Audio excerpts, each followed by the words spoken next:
Welcome to the Atlanta Men's Workshop speaker and workshop recordings. Atlanta Men's Workshop is held every spring and fall at the Rock Eagle 4-H campus in Eatonton, Georgia. That's just about an hour east of Atlanta, Georgia. Please visit our website at atlantamensworkshop.com or see the link below to find dates and details to join us. Partial scholarships are available to those in need. We hope you enjoy this presentation, and we hope you will come join us at the Rock. Until then, we shall be with you in the fellowship of the Spirit, and you will surely meet some of us as you trudge the road of happy destiny. May God bless you and keep you until then. What an honor to be here. My name is Joe. I'm an alcoholic. I have history here. There's a lot of men I love here, and there's a lot of men. I came here, I think, 1999, maybe the first time.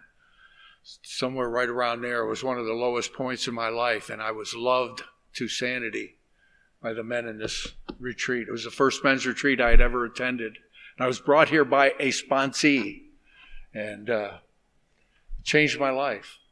I looked around and I saw men who showed me what it was like to be a man.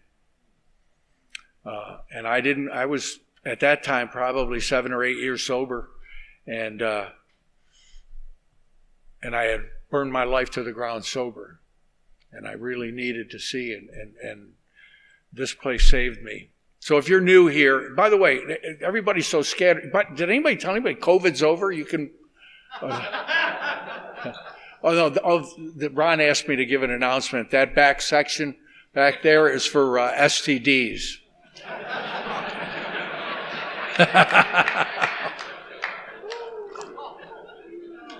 Hey, don't worry. I'm not worried about getting it. I'm worried about giving it. Right? And if you're new, there's a lot of new guys here. Welcome. Man, this is, you're in a safe place. And what a great talk we heard last night from Pat. Man, I'll tell you, if you're new, that just goes to show you, we know what you did. If you're an alcoholic of our type, we know what you did. I know what you did at 4 o'clock in the morning when nobody was watching. You needed another drink or another hit or just some company. I know what you did because I did it. So welcome. All right, what the hell am I going to talk about after that?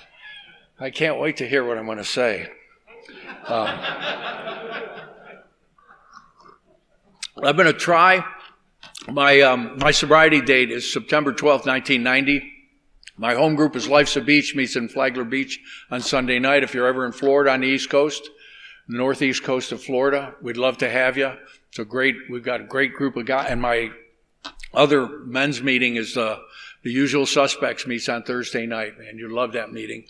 About 100 of us meet every Thursday night. We go out to dinner, a bunch of us, and then go to the meeting. So we've got some great sobriety, and it's a trickle down from what I found here. You've all contributed to my sobriety. So let's see. I did drink. You know, we're all here because we lived. We survived our bottom, man. Isn't that amazing? I survived my bottom. I would love to tell you a little bit. I am an alcoholic of the hopeless variety as described in the big book of Alcoholics Anonymous. That's me. Now, I will tell you, and I love what Pat talked about last night, and the workshops today were phenomenal. The 3 speakers this morning were great. I loved them all. And Ron and Joseph, today I was in the 6 and 7 step workshop. That was wonderful. And I want to thank Alan and Chris for their kindness and for taking care of us and making us feel so welcome here. And the Cook's crew, I mean, God, you guys work so hard. And if you're new here, you don't even realize the men that you're surrounded by in here, and hopefully you will. And my roommate Art, I love Art. He's such a gentle spirit of a man. He reminds me a lot of my wife. My wife is like, there are nice people in AA. Hey, don't make me tell my transvestite story.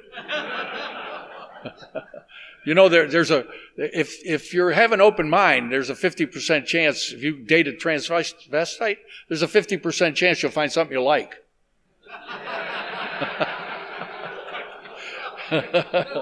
Those of you that aren't laughing are still dating one. Okay? We know.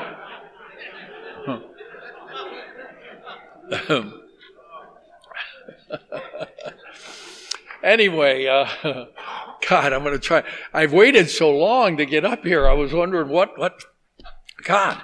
But it was wonderful to all the ceremony that we do here. And this is a special place. I don't know where to start. I drank a lot. And I'm an alcoholic. I'm going to try and get through the drunkalog real quick because it's not important. I want to maybe try something different. I want to talk about the miracles and the good stuff for a change, right? But I did drink, and I'll tell you how I drank. And if you're an alcoholic of my type, and it's real simple. Here's my drunkalog. When I drink or drug, I don't stop. I run out. I don't know how you do it, but that's how I do it. Never once have I ever said to anybody in my life, "Hey, Ron, do you have any Tupperware? I want to save this crack cocaine for the weekend." and I don't stop. I get stopped. Something has to stop me. She's going to throw me out. The judge is going to sentence me. Blue lights in the rearview mirror. Boss is going to fire me. Something has to happen. And I have those moments of clarity that we have, oh God, I'll stop, I swear to God. And do you ever notice how they just, at 8 o'clock in the morning, you're coming to from a binge, you're swearing to God you're going to stop this stuff? And then by noon, that feeling just evaporated? Where did it go? I was so convinced at 8:30 this morning when I came to with that transvestite. No. For the third time. And I was so convinced I was going to stop this nonsense. And by noon, it just evaporates. And I don't drink at lunch because I'm a real alcoholic. I loved it from the first time I did it. When I started to drink, but anybody here overshoot the mark? I always overshoot the mark. And the problem with alcohol is when I first started, and I was a late bloomer, somewhere around 18, but I started to drink, and when I drink, I'd always drink to the point where I'd throw up, and I would make these resolutions. Tonight, I'm not going to get past that point. I'm not going to throw up. I swear to God. And it would just, I'd always overshoot the mark. Luckily for me, I found out there's medication you can take so you don't throw up. It's called cocaine. I never threw up again. Of course, I would drink to alcohol poisoning. And now listen, if there's somebody, and Pat talked about it last night. When I first came in, if you mentioned drugs in an AA meeting, you get a lot of frowns and a lot of dirty looks, and people would say things to you. And it's a lot better today. And I listen, because I really am an alcoholic. But if there's any old timers in here that, I don't want to offend anybody. If you've never done any drugs, too bad, it's too late.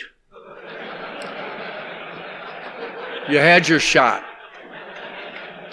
I tried to get my sponsor to try a little crack. I wanted to give him a frame of reference, see what the phenomenon of craving looks like on steroids.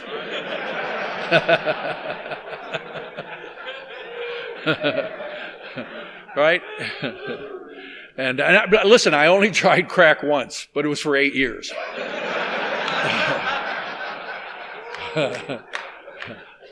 And so I don't drink at lunch, because if I drink at lunch, I'm not going back to that job, right? That's really how I drank. The moment, anybody have a couple beers in the morning? That's what I'm doing the rest of the day, right? Or that's what the day is for. I don't drink at dinner, because if I'm going out drinking tonight, I want to be light on my feet. I'm not putting food in my stomach, right? I'm fasting. And that's how I drink. And I loved it. And the first 10 years were glorious. They were a lot of fun. I'm not going to talk about the fun years. We all had those. Alcohol and drugs drove me into Alcoholics Anonymous, but that's not what makes me an alcoholic. What makes me an alcoholic is what alcohol and drugs do for me, not what they did to me. And I made that mistake when I got here. I thought that the result of my drinking, all my problems really came from the alcohol. And when I came here and you guys helped me stop drinking and drugging, I thought basically I should be a nice guy. I should manage my own life, that I'll be a pretty good, successful version of me. I was wrong about that, tragically. I said my sobriety date is September 12th, 1990. I don't remember a hell of a lot about September 12th, 1990. I remember a hell of a lot about September 11th, 1990. Anybody remember the day before you got here? I bet you that was a bad day. Right. It was, and I was 5 days before my 40th birthday. Let me take you back to memory lane here. 5 days before my 40th birthday, I'm in a Skid Row motel room in Fort Lauderdale, Florida, with my 2-year-old son and his mom. And the only thing I own is that crib. And he's in filthy diapers with a bottle that had watered down milk in it. It was barely cloudy water. And if Child Welfare Services would have walked through the door, they would have put me in jail that day for child abuse. And I never set out to be that guy. And if I could have gone to you and borrowed $20 to buy milk and diapers for my son, I would have meant it with tears in my eyes. But the moment you put that $20 in my hand, I would have a psychic change. It's incredible. I'm the guy that goes to work on Monday, borrowing money for cigarettes and lunch all week long, swearing to God when I get paid on Friday, I am not going to spend that money. I'm going to buy groceries, get us out of this motel. I'm going to pay the bills. But the moment you put that money in my hand, man, I changed my mind. Here's the rent money, here's the electric money and the grocery, but I got $20. I'm just going to do $120. Or I'm just going to stop at the bar and have a couple. But I don't understand it. I had never been to AA.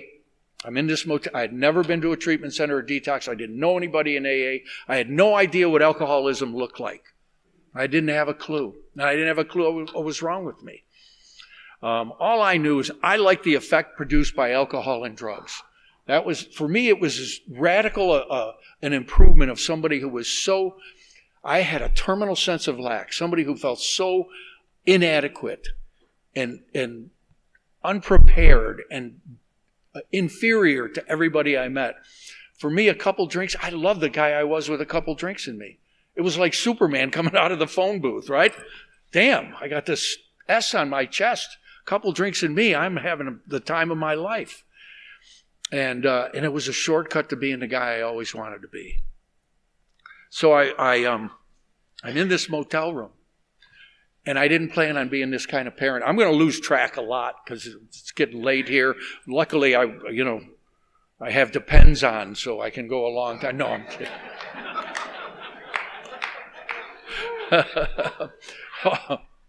And but I was there 2 years earlier when that little boy was born. I was in the hospital when he was born. I had a good job. I had saved some money and got my credit established and bought a little house in Port St. Lucie, Florida. Had credit, had a car. And I thought, this little boy's going to be born, so it's going to straighten me out. I'm going to be a dad. It's time to straighten out. I'm 38 years old, right? I can do, okay, time to grow up. I've been partying, I'm living in Miami and South Beach. And I went to the hospital the day that little boy was born, and I heard somebody talk about it, one of the three speakers this morning. When that little boy was born, they put him in my arms, and I looked at that little boy, and for the first time in my life, I fell in love with another human being. If you have a child, you know what I'm talking about. It was like a switch went off in my life. I knew there was a person in this world that I would lay down in front of a bus for. And I started to cry, and I made him all the promises that probably anybody makes, any parent makes their child. I said, you're going to know you're loved. We're going to have so much fun together. I'm going to teach you to play baseball, basketball, football. We're going to be able to walk down the street together with our arm around each other, tell each other we love each other. We're going to have such a great life together. And I meant it. But I don't know what alcoholism looks like. And I don't know that I'm one. Because I'd never met you and I had nobody describe it to me. And here's a typical example. I walked out of that, I put that little boy back into the nursery. I walked into the waiting room and a friend of mine said, let's go have a drink to celebrate the birth of your son. 8 days later, I showed up. See, when I drink, I don't stop, I run out. I run out or pass out. And that's what happened. Because when I drink, that's what I do. And I don't know what alcoholism looks like. And if you're an alcoholic of my type, you can make enough money to keep the wolves away from the door for a while, but it'll gain on you, and money won't keep it away. And nothing you do, no matter how hard you try hand-to-hand combat with alcoholism, you'll always get defeated. And eventually it caught up with us, and I lost that home. They foreclosed on that little home, and we snuck out in the middle of the night. Threw the only thing I had, that crib, in the back of a car that I had took from somebody, said I was going to pay him and never did. And an old beater. Drove that car to Fort Lauderdale to go to work for somebody that knew me when I had a good job, when I was a decent salesman.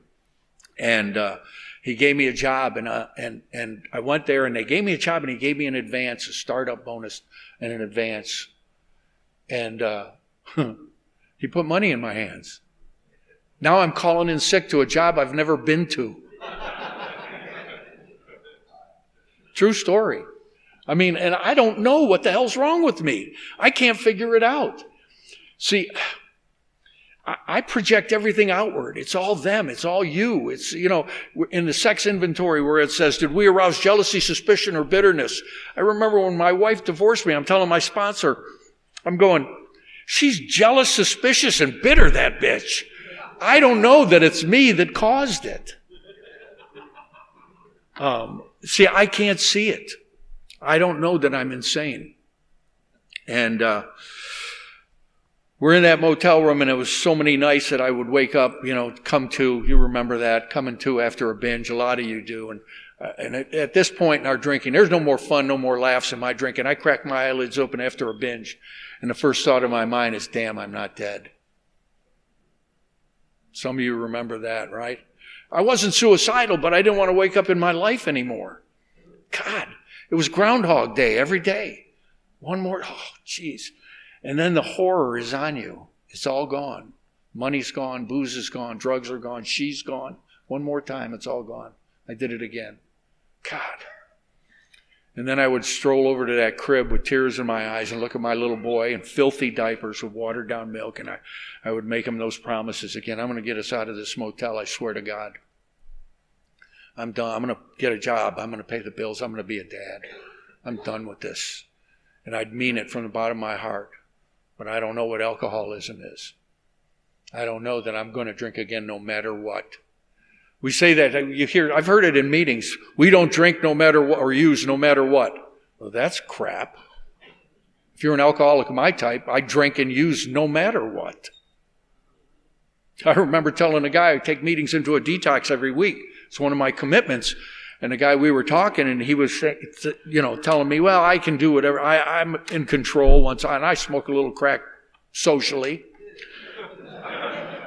I said, are you nuts? I said, my little boy was in that. If my little boy was a hit of crack, I'd have smoked him. Now, I'm not heartless. I wouldn't have started out. He's right-handed. I would have started off with the left arm, right? But as crazy as it sounds, that's what I've done. That's really, and I thought I loved him. And the guilt and the shame is so unbearable when you crack your eyelids open like that. It is just not, and see, guilt is knowing I did something wrong and I feel bad about it, but shame is that there's something wrong with me. And shame is so bad.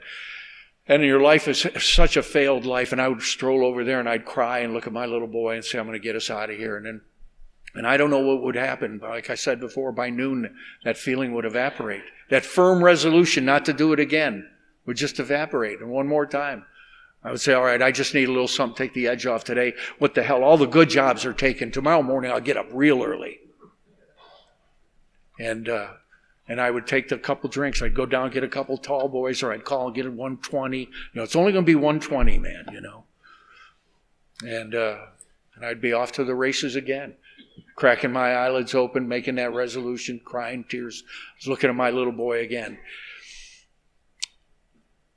Warped lives of blameless children. Anybody got any in here? Right? There's always the side effects on the bottles, on the prescription bottles today if you watch TV, right? You hear they advertise a drug and then they read you the side effects, which is 90% of the commercial. You'll have thoughts of suicide, you'll have a penis growing out of your forehead, you'll have all this crazy stuff, right? But this will help you out, okay? Right. And they should say the same, but they do say the same thing in our book. It says, and we got the side effects. I think it's on page 18 where it says, fierce alcohol, if you're an alcoholic of our type, it leads to fierce resentments, financial insecurity, disappointed friends and employers, warped lives of blameless children, sad wives and parents. Anyone can increase the list. And I increased the list. I put bad health and legal problems. Right? Those are the side effects of my drinking. And in the later stages, that's the side effects. And let me tell you what happened that was different, and I'll get to where God stepped in. Because that's really what this is all about. Our book says that each of us describes in our personal stories, in our own words, and from our own point of view, how we established a relationship with God. This is what happened to me. My life couldn't get any lower. 5 days before my 40th birthday, September 11th, day before my sobriety date. Okay, because I didn't come here to get sober. You may have. That was not my story. I thought you had to want to stop getting high to stop getting high. It's not my case. Because here's what happened. My case is, I ran out. I kept running out. It was not alcohol and drugs were not my problem. Not enough alcohol and drugs were my problem. And that's really the truth. And on September 11th, 1990, I cracked my eyelids open. Oh, damn, I'm not dead. The guilt, shame, and remorse is on me. I did the alcoholic dance. Oh, I'm going to stop. I go stroll over to my son, and I stand in front of my little boy, and I say, that's it. I'm going to get us out of this motel. And that day, I don't know if it was a conscious thought or if it was unconscious or if it was a voice in my head, but the thought came to me as clear as a bell. It said, no, you're not. No, you're not. You're going to drink again no matter what. And I couldn't buy my own lie anymore. I couldn't buy the lie. And I finally understood the problem. I hadn't met you, didn't know about AA, didn't know about the big book or anything like that, but I knew what the problem was that day. I knew that I was going to drink again no matter what. And see, I had been treating, and here's the reason I had failed for the last 10 years trying to quit. Every time I tried to quit, I failed, and here's why. I was treating my alcoholism by pretending to be a non-alcoholic. I'm going to get a job, pay the bills, be a dad, go to work. Well, if I could have done that, I would have done it. I don't understand alcoholism. See, and I treat it, and our program doesn't deal with there's the two symptoms, the phenomenon of craving. Once I start, I can't stop. I know that. I got that for sure. But that's the one I'm treating. Then just don't take the first drink, right? Anybody tried that? Just don't take the first drink. See, the book doesn't treat the phenomenon of craving. That's still with me. If I go back out again, I'm sure I'll end up being the same way. What it talks about is the obsession. This thing that's inside of me that needs to be treated. This terminal sense of lack that I have. That I'm always a quart low. That I'm always a day away from where I need to be. There's something that's just not enough inside of me. And it's a spiritual malady. See, the book says that these steps are a set of principles spiritual in their nature when practiced as a way of life are designed to relieve the obsession. That's where our solution is at. It's not at the level of the phenomenon of craving, the physical aspect. It's at the level of the obsession of the mind. And see, I don't know. I can't drink, but I can't not drink either. And I didn't know it until that day. And I knew that I was going to drink again no matter what. And I made a decision. September 11th, day before my sobriety date, I made a decision. I am going to quit quitting. Sounds crazy, but that's what I decided. I'm done. I'm done waking up full of guilt, shame, and remorse. I'm an alcoholic and a dope fiend, and I'm going to do this till the day I die. And I don't care now who I have to hurt, what I have to do. All the stops, I pulled out all the stops, whatever I have to do. And Whoever I have to steal or rob from, I'm going to do it. To stay drunk and high. I became a bitter ender that day. You know what it says in our book? We had but two alternatives. One was to blot out the consciousness of our intolerable situation as best we could. Going on to the bitter end, that's what I was going to be. I had made up my mind. I didn't know there was another alternative except spiritual help. Not that I would have wanted it, because I didn't want spiritual help. I didn't know what it was. Wouldn't have known what it looked like, right? To me, a spiritual way of life looks like no fun, no sex, shuffleboard, and bingo forever. You know. And maybe be a Georgia fan. No, just kidding.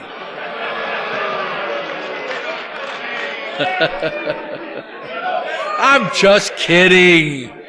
Roof, roof, roof. Okay, now you happy?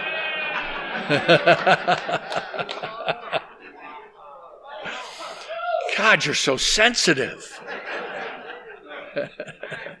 And I made my decision that day that I'm going to do whatever it takes. And I sat down that night in a stupor like I had been before. And there was a knock on that motel room door. Now, at this stage of your drinking, you know you do not open the door, right? There's tape on the peephole. No light can escape. As a matter of fact, I'm so in there, paranoid when I'm in there, that even if I'm alone in there and somebody knocks on the door, I'm going, shh, and there's nobody else there. I'm talking to me. That night, I got up, walked over, and opened the door without looking. And after I got sober, I wondered why I did that. And I thought about it for a while I was in treatment. I said, why did I do that? It's not, and I realized why I did it. Because that decision, I knew what I was. I didn't have to hide it anymore. I didn't have to pretend to be a non-alcoholic anymore. Thank God. I'm an alcoholic. So this is how, it's kind of like falling off a skyscraper and on the way down, you're going, so this is how it ends. That day I knew, this is how it ends. Damn it, I'm just going to do it until it's over. And I hope it comes quick. And that day, now let me tell you what happened. That's the best effort that's where my best effort.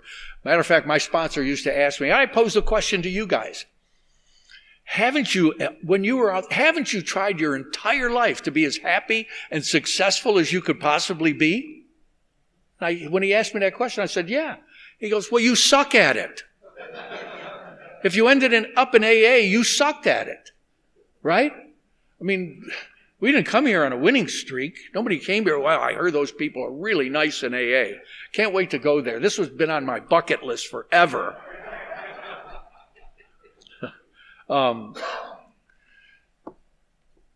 I opened the door, what seemed at first a flimsy reed proved to be the loving and powerful hand of God. When I opened that door, I believe God walked in. He could finally work with me, as I was done. I was done trying to be somebody. I had surrendered to who I was. See, I surrendered to die of this disease, not to get sober. And I believe Bill did the same thing. If you read his story on page 7, that's kind of what he says. He says, so this is the end, the curtain, it seems. So I was to go on joining the endless procession of sots that had gone on before me.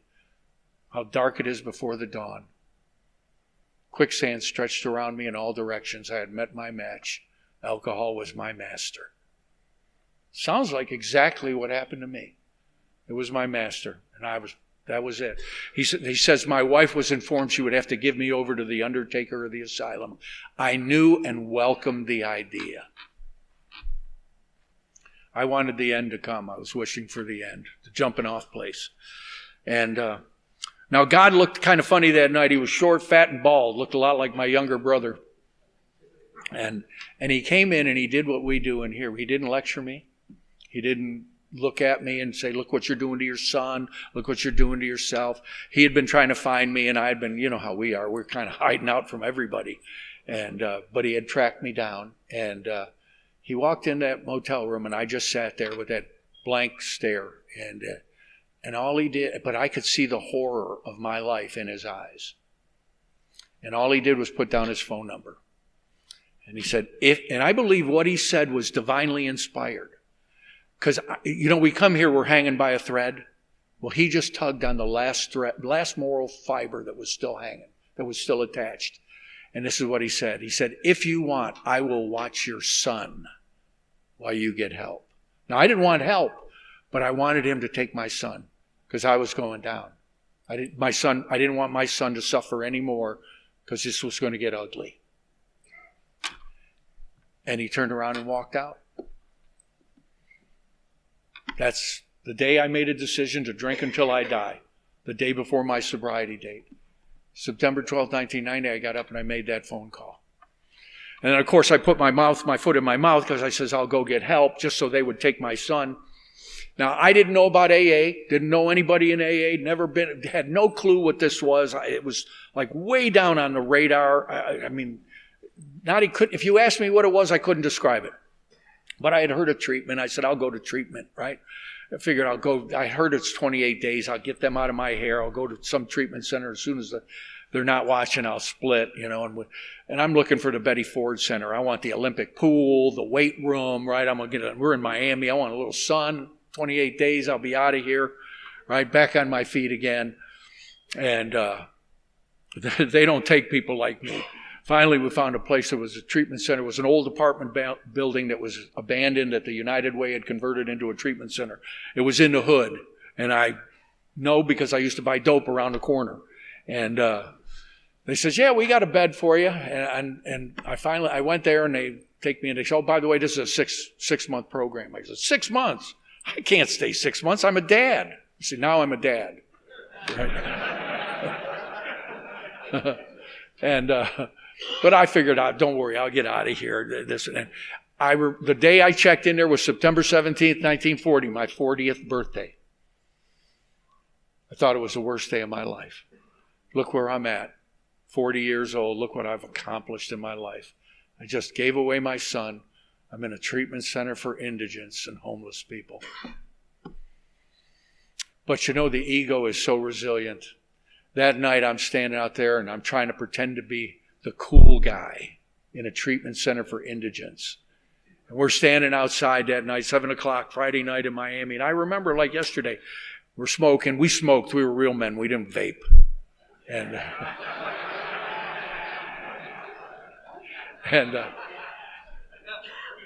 And we're out there smoking, and this guy pulls, and I'm telling him, these guys, hey, you know who I am, man? I used to own a bar on South Beach, which I did with back. And I said, they used to call me Miami Joe. Nobody called me Miami Joe. You know how lame you are to give yourself a nickname? Right? And this guy pulls up, young guy, about 27 years old, because I got to know him, so I know a little bit about him. And he's got a collared shirt on, creased pants. It's Friday night in Miami. He drives up in a nice new car, clean clothes. I don't know what he's doing there. I think he's some sort of counselor.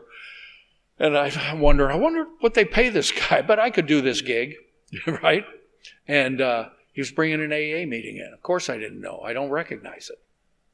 And he sat there and he told us a few things that night. He says, listen, you never have to take another drink or drug again if you don't want to. And I went, bullshit. Because I had not wanted to many times. But he said something that got my attention on my 40th birthday in a treatment center for homeless people. He said, you never have to feel the way you feel tonight again. There were 50 people in that treatment center that night. I'd have traded my life with anybody in that treatment center that night. Today, I wouldn't trade my life for anybody's. I'm in awe of my life today. I'm in awe of what you've done for me and to me. And if you stick around, I hope you find that too. And he said a couple other things. He said, listen, it really got my attention. He says, I graduated from this treatment center 2 years ago. I went, he's got 2 years sober? Damn. And this guy was in this treatment? He was where I'm at? And that process of identification started to happen. Maybe there's a shot. I don't know, maybe. Mine wasn't even conscious. It was just an unconscious thought. And he said something else, and he said, if you stay here, till the end, your life will never be the same. But I got bad news. Probably there won't be 5 of you left. And he was right. At the end of 6 months, there were 2 of us left. I don't know why I was one. I did everything wrong in that trip. First 30 days I was there, they made me wear a sign hanging around my neck like this. Only a big one said, I am not a counselor.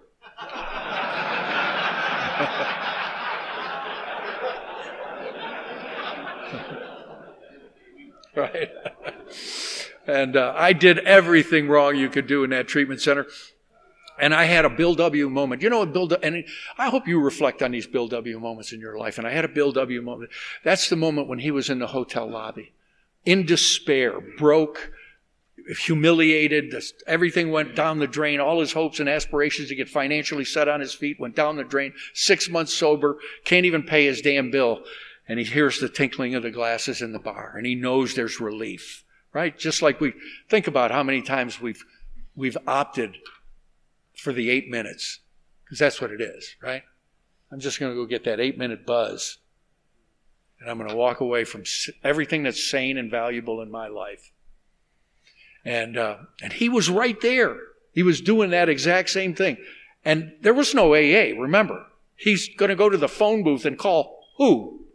Who's he going to call? I got to scrape up a drunk somewhere. Can you imagine the long shot?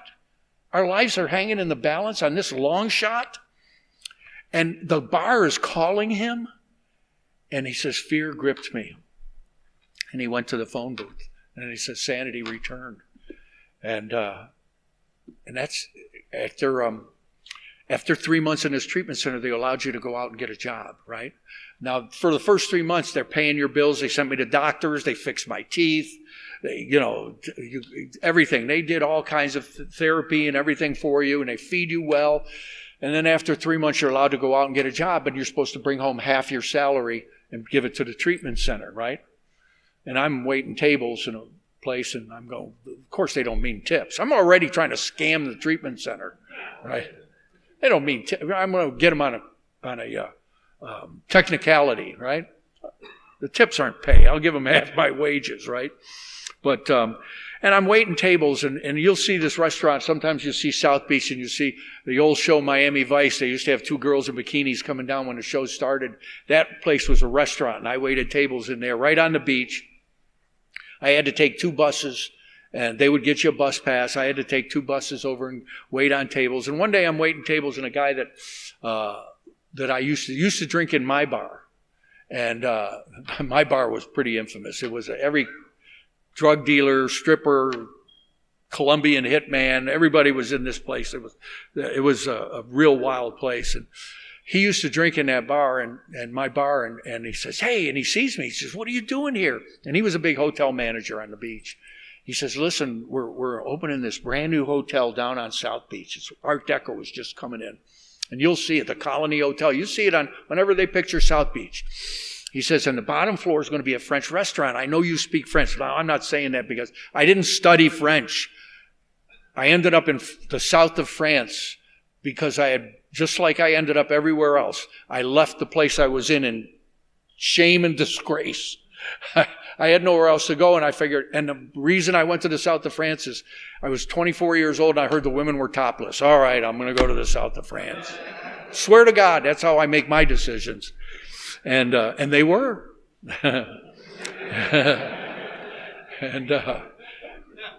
So he knew, and I learned French because I wanted to get laid. I mean, truthfully, So he goes, I know you speak French. We're opening up a French restaurant. You could run this restaurant. Come on down. I'll introduce you to the new owners. I'll give you the job, man. We'll give you a bonus to sign on. They gave me a hotel room right facing the ocean.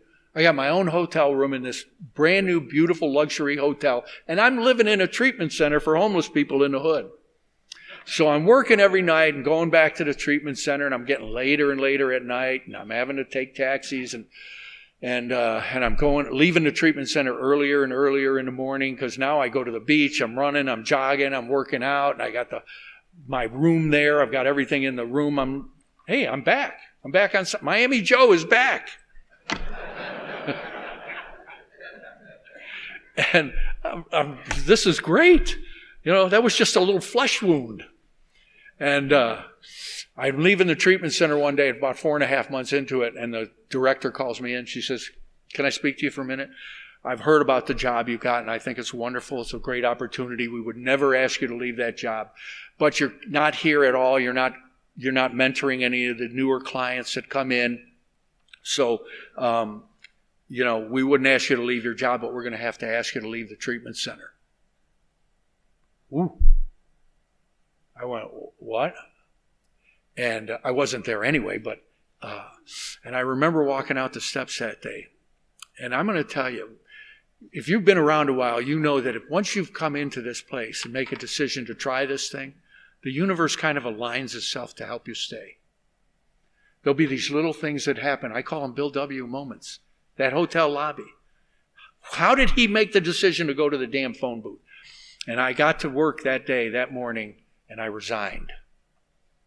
I had only been on the job like 3 weeks, and I quit. And I walked back up the street to that little restaurant. I was waiting tables and got my job back. I went back to the treatment center, and I finished that treatment center. Maybe they were right. I don't know. I didn't do it out of any virtue, and there's been so many times in my life that things like that have happened. I got out of that treatment center after 6 months. Left that treatment center, everybody patted me on the back. You're going to do so well. You're one. Oh, man, you've been such a... And I walked out of there with butterflies in my stomach. Because I didn't want to use, but I wonder how long I can go without using. I wonder how long this is going to last. I'd like to stay sober, but I'm going to screw up. I always screw up. See, I had gotten step 1 in that motel room.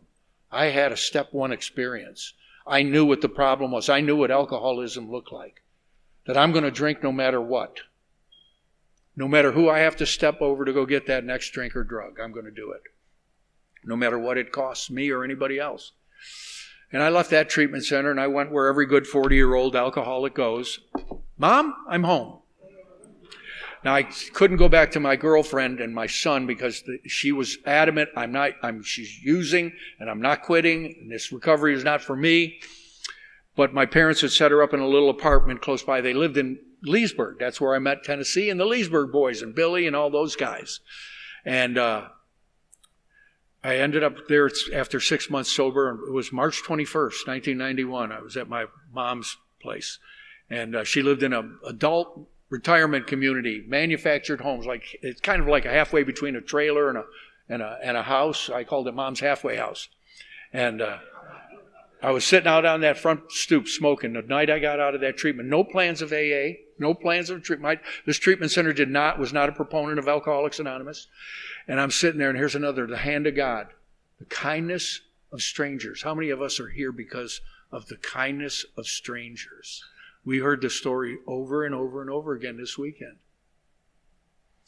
And there's an old man watering his lawn next door. And I could see him kind of working his way over, and he finally introduces himself. Hey, how you doing? My name's Frank. Hi, Frank, I'm Joe. And then he drops the bomb. He goes, I hear you had some trouble with alcohol. I said, Mom's been talking, huh? He said, would you like to go to an AA meeting tonight? But this old guy, I'm going, Jesus. But I thought about it, and I went, well, stay home and watch Murder, She Wrote with Mom, or go to an AA meeting. Maybe I'll meet Miss AA. Who knows? And, of course, everybody in this county is 1,000 years old, right? This is Central Florida. It's a retirement area of Central Florida. And but I'm going to describe something to you, and I'll tell you and you can tell me what it looks like. He said, I'll pick you up at 6:45. At 6:45, that little old guy was sitting outside. He never beeped the horn. He never came and banged on the door. He just sat there patiently waiting for the new guy. And I was putzing around, and finally I go out and I get in his car and we drive off to a meeting of Alcoholics Anonymous. In case you don't know what that is, that's called unconditional love. I didn't know Frank from Adam. He took me to my first AA meeting. That meeting up there, and I think it was one of the groups up there in Leesburg, Tennessee, can verify this. There might have been 50 people there. You couldn't put together a whole set of teeth. They were saying, if you want what we have, I don't want a damn thing you have. I'm one of the guys that was on the side of the northern aggression, right? As you call it, the war of northern aggression down here. But there was, what am I doing here? And they would be saying, don't worry, you just keep coming back. And I was sitting there, man, they're so lucky I'm desperate, or I wouldn't be here. I didn't know that's how it worked, that you have to be desperate. But that little old man was my sponsor for 31 years till he passed.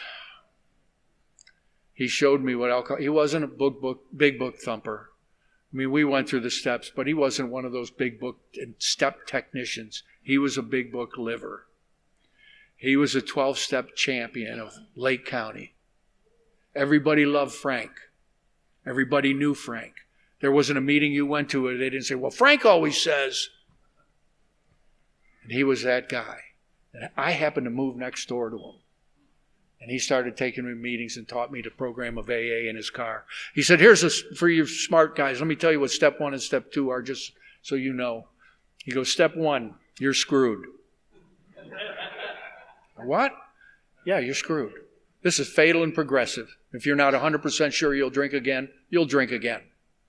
Because if you're not sure you'll drink again, you won't do what's necessary to stay sober. And I'm like, Jesus, Frank, if I'm going to drink again, it sounds like it's going to take a friggin' miracle. He goes, that's right. That's step 2. Pretty simple, but that's really it. Read the damn step. You go to a step 2 meeting, everyone wants to talk about God. God's not mentioned.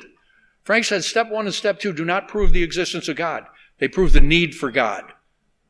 So if you're having a problem with God, you're having a problem with step 1 and step 2. Because let me tell you, if there's a gun to your head, I'll say I believe in God. And he made it very easy for me. He said, listen, step 3, you got a problem with God, don't worry about it. He said, it's not necessary to believe in God. Absolutely 100% not necessary. He said, what's necessary is that you start acting like a man who would act if he believed in God. And let's see what shows up. And then he took me through these steps. And, we're unprincipled. At least I was unprincipled when we get here. And the steps are a series of spiritual principles. And when I do step 1, I don't do it because I'm honest. I get honesty in step 1. And it gives me the honesty to take step 2 and start to get, wow, I need something greater than me. Or if I'm not locked up, I'll go do permanently insane. Die or locked up is what the book says. And I did step 3 on my knees with Frank, like we did back then. And I did a ho-hum 4th step. I kind of avoided my 4th step because I wasn't going to do my 4th step because I'm that guy didn't know which side of the glory hole to stand on. Right? Peter Lord, that's right. And so I'm avoiding that 4th step. No matter what, I have got stuff I'm going to the grave with, okay? You don't understand what I was going to do for a hit of crack. And I lived right next door to Frank. Now, this time my parents went back up north. They only stayed there 6 months out of the year. But I had got a little car, and all the blinds on that side of the house where Frank lived were drawn tight. No light could escape, so he couldn't tell if I was home or not. And I had my car, and I would turn the engine off and the lights off and coast up and into the driveway so the lights didn't fan across his house, right? And then back then we had answering machines. Remember those? Some of us remember those. You would leave a message on an answering machine. And I would look and peek. When his car was gone, I would call the house. Frank, where the hell are you? I'm trying to do this 4th step. It says in the book, the alcoholic insanity returns and then we drink. The problem's the insanity. And I got crazy. You can only prolong that for so long. Because I thought, well, if I turn my will and my life over to God, everything should be fine. And it wasn't fine. And I did a half-assed 4th step. But I did the relief. I did the who I touched inappropriately, who touched me inappropriately, the big things. And, but I didn't do it says causes and conditions. I did a conditions 4th step. Talked about those conditions, but I didn't get down to causes. And the funny thing is if you're only doing a conditions 4th step, the causes will grow back and the conditions will come back if you don't get down to the causes. And I assumed that all my problems were because of my alcoholism, and I'm sober now. And I started to get a job, and I started to get promoted. And Frank helped me in so many ways. He set me free in so many different things. We'd go to meetings, and I always watched Frank working with the new guy. He answered phones at intergroup. So he was always answering the phone. He would always be, tonight we got to go pick up a new guy. We'd always be on a 12-step call. He was the 12-step champion. And we'd always be picking up some loser. Right? And I just had to set him straight. Listen, the front seat's mine, okay? So when you come out of the meeting, don't even think about it. He's my date, okay? And I remember asking Frank one day, and I was watching him, and I said, Frank, I'm not like you. He was like Art. He was a genuinely nice person. And I remember asking him, I'd say, Frank, I'm not like you. You're really a nice guy. I don't even like these people. I wouldn't even drink with them. I said, but when am I going to feel like a nice guy? When am I going to feel like helping people? When is this program going to start to work on me? He says, that's easy. If you wait till you feel like a nice guy before you start acting like one, you'll be dead. He gave me permission to just act nice. I don't have to feel nice. And all the young people come into my group all think it's about feeling better.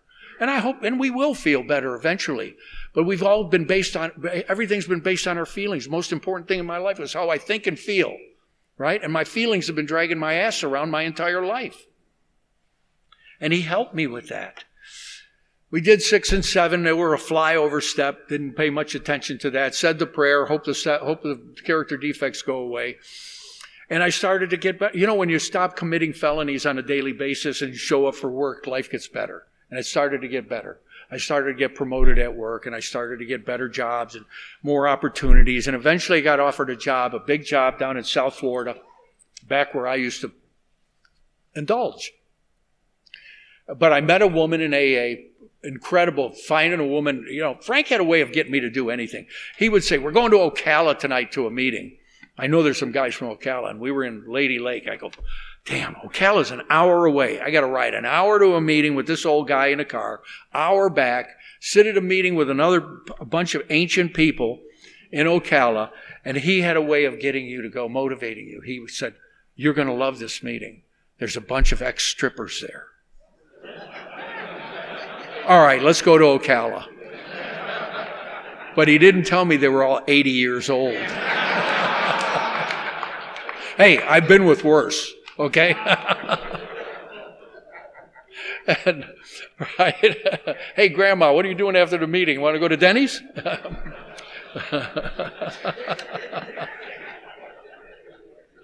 and then, I get this big promotion, this job in South Florida. They tell me to come down and interview. My sponsor says, we interview well, but we're not very qualified. We just don't perform, but we interview well. And I interviewed and I got the job, right? And it's the general manager of some big car dealership down in West Palm Beach. And I'm running the show and I'm working my butt off. And I'm not going, I'm not going to meetings because I'm too busy. I'm working 12, 14 hours a day, 6, 7 days a week. And I'm hanging out with guys that are at work. And it's a very ego-driven business. And we're doing stuff. I started doing some shady things. Those conditions started to grow back, the little dishonesty. And I want to keep my behavior. I always said this. I want to keep my behavior just below the level of an amends. And I want to keep my life just below the level of a white chip. Right? How much can I get away with is what I was trying to do. What can I get away with and live? Right? But the problem is we crack doors we can't close. And I started cracking some doors I can't. Frank used to say things like this. He goes, it's okay to cheat on your wife. Just make sure you tell her. What? He goes, yeah, the sex won't kill you, but the dishonesty will. And Frank was a great sponsor. When I'd go to him with any problem, Frank, the IRS seized my bank. I didn't pay IRS for 20 years. Eventually they seized my bank account. Measly little bank account. And that was, Frank just says, oh, this is wonderful. Here's what I want you to do.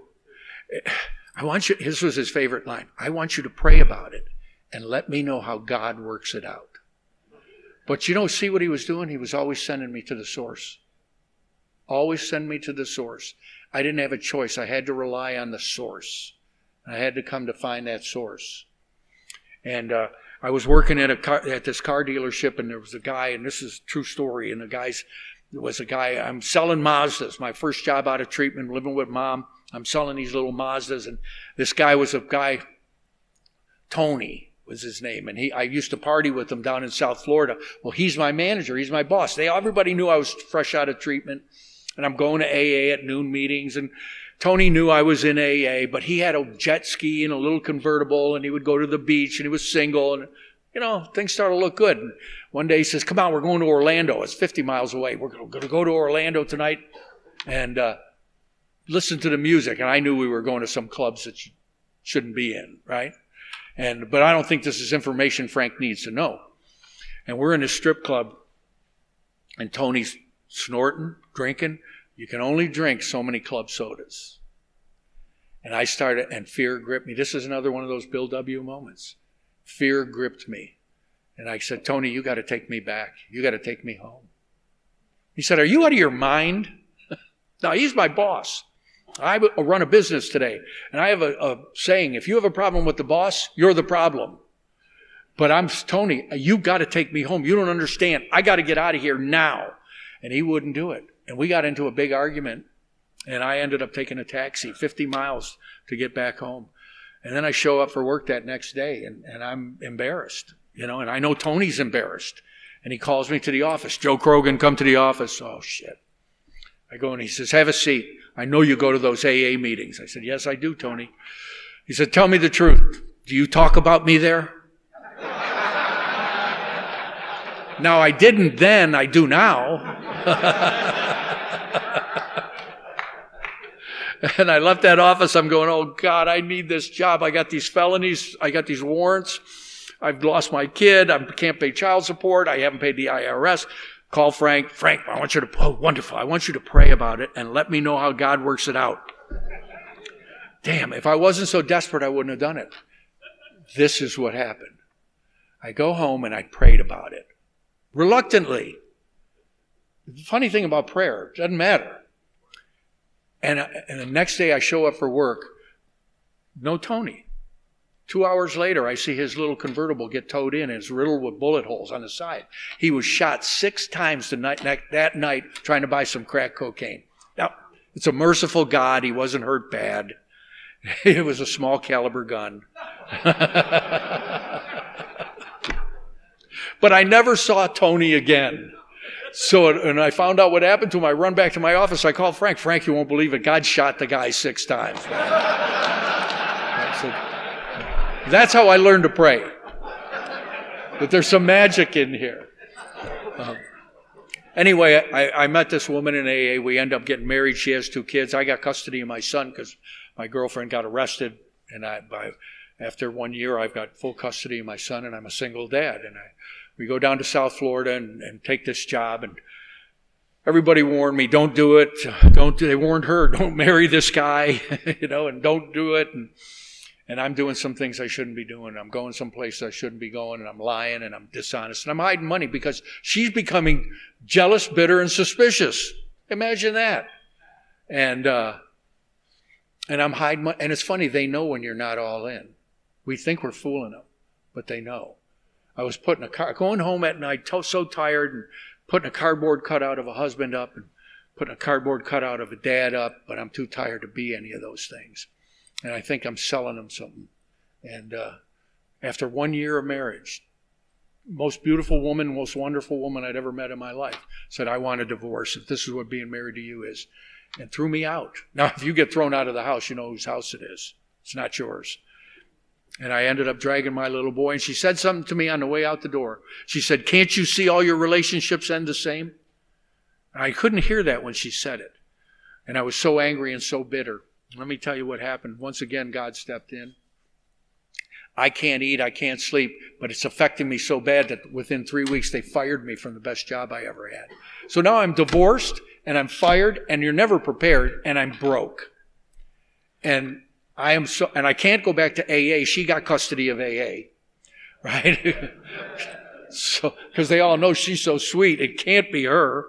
So I'm going to meetings hit and miss where I don't know anybody. I'm barely showing up for a meeting here or there, and it's getting worse, and I'm getting crazier and crazier. And the pain is getting so bad. First time in my life I've ever thought about suicide. And I wanted to end it. And I got a little furnished apartment. My boy's in the back room, sound asleep one night. And I found this bar and finally I said, God, if this is sobriety, you can have it. And I cursed him. F you, God. I'm going to drink. And I'm 6 years sober. And I'm going to drink. And I left my little boy asleep in that back room, and I got it. Because this bar, I'd been circling it for a week. But it's hard to drink when you got 6 years sober. But it had a name that attracted me. It said bar.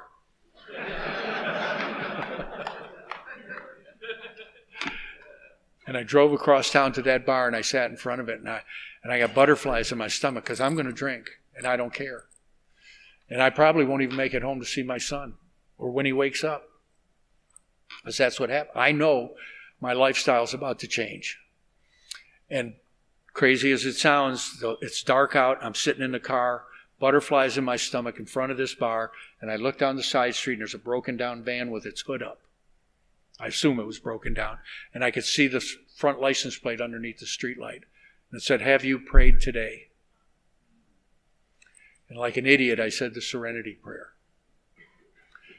And I call it a sober blackout. I drove back across town to a meeting I'd been to one time a year earlier, and I walked in that meeting.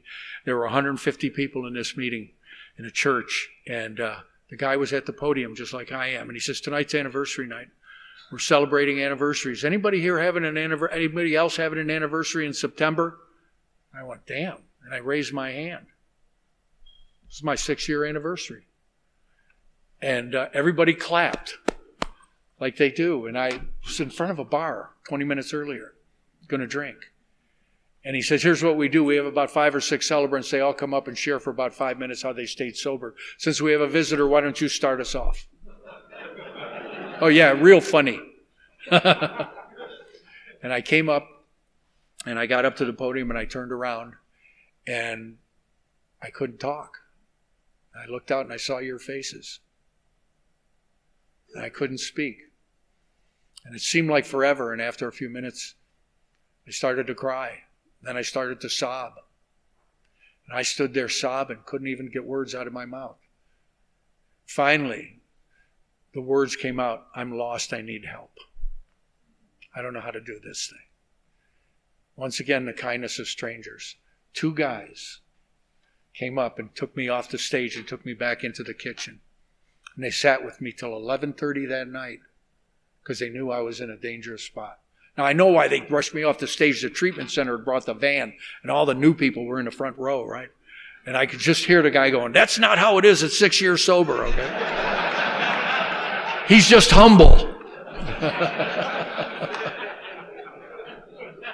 And they picked me up at 7:30 the next morning because they were playing golf, and they made me ride around in a golf cart with them all day. And then they took me to 3 meetings that day. And I belly ached and griped, and they just put up with my crap. And they said, "We're going to show you how to do this thing one more time." I threw myself back into Alcoholics Anonymous. And I surrendered the rest of my life. I knew, and I didn't have alcohol or drugs to hide behind. I burned my life to the ground financially, work-wise, marriage-wise, parenting-wise. I burned my life to the ground, worse than ever before. And I said, "This is it, you can have it." Today, there's no separation of church and state in my life. This is it. This is what I do for a living. My job is how I pay for my livelihood. Alcoholics Anonymous is what I love. I live here in Alcoholics Anonymous. And we have an Alcoholics Anonymous family in my home. Our home is AA. And I didn't have a job, and I was humiliated. My sponsor says, "Here's what I want you to do. Can you be a good member of AA?" I said, "I can try." He said, "Get a home group, and I want you to be an active member in that home group." "Can you be a good dad?" I said, "Yeah, I can try." He said, "Go get a crummy job. I want you to get a crummy job, and I want you to do a good job at it. But take your son to school in the morning and pick him up from school at night. And I want you to learn how to be a dad." And that year was one, and my son will tell you, it was the greatest year of his life, man. I put him to school in the morning, picked him up from school at night. And we played tackle football in the living room with no furniture because we didn't have any. But I made dinner every night, stir fry. That's all I know how to make. Chicken or beef? What do you want tonight? And I coached him in Little League, in baseball, basketball, and football. Those promises for him came true. We did only things that were free. And for the first time in my life, and I was 48 years old, and I was okay. I knew I was never going to be discovered. This is okay.